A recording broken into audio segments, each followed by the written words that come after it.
Well, Tuba, good morning to you. So let's start with possibly the interim report that may or may not have been released by the provincial government. Do we know the reasoning behind why these hospitals are opening today? Yes, thank you so much, Toli. We understand that the two hospitals that are owned by Netcare, that St. Augustine that we're currently outside now, and the Kingsway hospital that is in Imanzimtoti, were closed sometime last month. This one was closed in the beginning of the month, and it was followed by the other one in the following week. We were told that the institutions, or Netcare as the body that controls the institutions, also instituted its investigation. As so the Department of Health also instituted its investigation.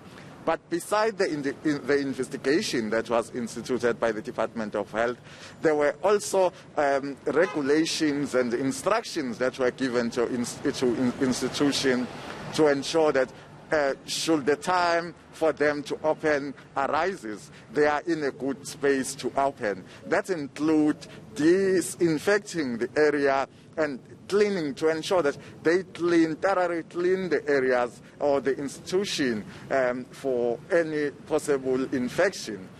The MEC yesterday during the media briefing confirmed that the institution today are back operating, and maybe let's listen to the MEC explaining during the briefing yesterday. What they have done once the infection was found, has the facility been cleaned? Have they treated the patients as they were supposed to do? Which is what we told them to do, by the way. They've responded to that and indicated that they had done that. Why it had taken us more than a month to be able to open it, because we were not convinced initially that they had done what they were supposed to do.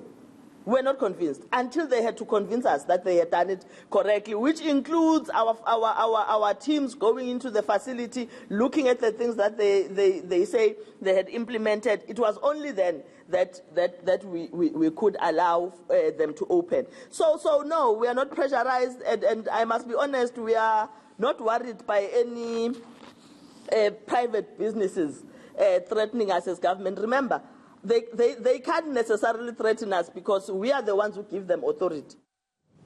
All right, so the provincial government was not pressurized by Netcare to open these two healthcare facilities. But are unions satisfied, though, Tuba, that these two institutions now have the right protocols in place, including those personal protective equipment?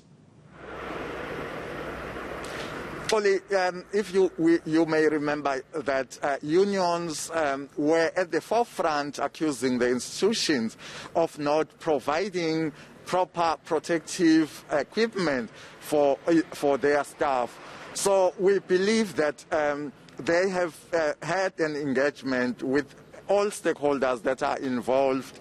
We have contacted the unions, and we believe that we'll have them in our next crossing, that is the Democratic Nursing Organization of South Africa, that the NOSA, as well as the Public Servants Association. They have confirmed that they will avail themselves to talk to us. That's when we'll understand if they are indeed happy and they've reached an agreement with the management. And we're also going to offer the opportunity for the institution for them to explain. As the MEC, maybe if you would have heard the MEC, she was talking about the private institution not pressurizing them. Them being a private company, it means they also mean to make profit. So they also need to come out to the public and show the public that their facilities are now in a good space. People can again trust the facility to come and if they have anything that needs them to either be admitted here or just to consult. Yeah, all right. Tuba Vilana, thank you very much. It's going to possibly be a show and tell kind of a situation on the part of Netcare, but looking forward to those interviews with the unions in the healthcare industry.